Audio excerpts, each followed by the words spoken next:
দেখো নল চৌবাচ্চা থেকে রেলে গ্রুপ ডিতে আসা একদমই একটা কনসেপচুয়াল কোয়েশ্চেন, খুবই সুন্দর। তো কি বলছে, যদি পাইপ এ একটি চৌবাচ্চা এক্স ঘন্টায়, হ্যাঁ পাইপ এ তোমার হচ্ছে এক্স ঘন্টায় এবং পাইপ বি হচ্ছে ওয়াই ঘন্টায় পূর্ণ করে, এবং পাইপ সি কি করছে জেড ঘন্টায় খালি করতে পারে পূর্ণ চৌবাচ্চাটি। ঠিক আছে, জেড ঘন্টায় খালি করতে পারে, তবে চৌবাচ্চাটি সম্পূর্ণরূপে পূর্ণ হতে কত সময় লাগবে তা নির্ণয় করুন যদি পাইপ এ বি এবং সি একসাথে খোলা হয়। তো দেখো আমি এখানে লিখে রেখেছি, পাইপ এ ও কি করছে এক্স ঘন্টায় পূর্ণ করছে, বি হচ্ছে ওয়াই ঘন্টায় পূর্ণ করছে, সি কিন্তু জেড ঘন্টাতে খালি করছে, মানে একে আমরা মাইনাস লিখবো। তাহলে আমি টোটাল ওয়ার্ক ধরে নিলাম এদের একটা এলসিএম।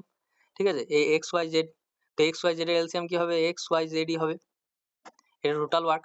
ঠিক আছে, টি ডাব্লিউ লিখলাম টোটাল ওয়ার্ক। এবার দেখো, তাহলে এই এক্স টোটাল ওয়ার্ককে আমরা যদি এই টাইম দিয়ে ভাগ করি, তাহলে যখন এইটাকে এক্স দিয়ে ভাগ করব, তো তখন কি হবে, এক্স এক্স কেটে যাবে, ওয়াই জেড পড়ে থাকবে। এবার যেহেতু এ ভর্তি করছে সেই জন্য প্লাস ওয়াই জেড লিখলাম। পরেরটা এমনি ওয়াইটা কেটে যাবে, এক্স জেড পড়ে থাকবে, তাহলে এও ভর্তি করছে প্লাস এক্স জেড। ঠিক আছে, তারপরে কি হবে, জেডটা কেটে যাবে, এক্স আর ওয়াই পড়ে থাকবে, কিন্তু যেহেতু এ বের করে দিচ্ছে খালি করছে সেই জন্য মাইনাস তোমার এক্স আর ওয়াই। এবার আমরা কি জানি যে সময় বের করতে হলে কি করতে হয়, টোটাল ওয়ার্কটাকে এই এদের এই যেগুলো বেরোলো এই ক্ষমতাগুলো দিয়ে, এগুলো আমরা পেলাম একদিনের ক্ষমতা, এই ক্ষমতাগুলো দিয়ে ভাগ করে দিতে হয়।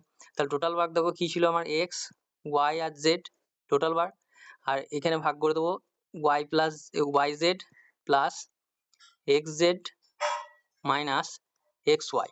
তো এইটাই হয়ে যাবে টাইম। তো এইটা কোন অপশনে দেখো, প্রথম অপশনে রয়েছে অপশন এতে, X Y Z by Y Z plus X Z minus X Y. তো এইটা হয়ে যাবে আমাদের সঠিক অ্যান্সার। ভিডিওটা ভালো লাগলে অবশ্যই বন্ধুদের সাথে শেয়ার করো, আর এরকম ধরনের ম্যাথের কনসেপচুয়াল আরও ট্রিক্স জানার জন্য আমার চ্যানেলটাকে সাবস্ক্রাইব করে রাখো।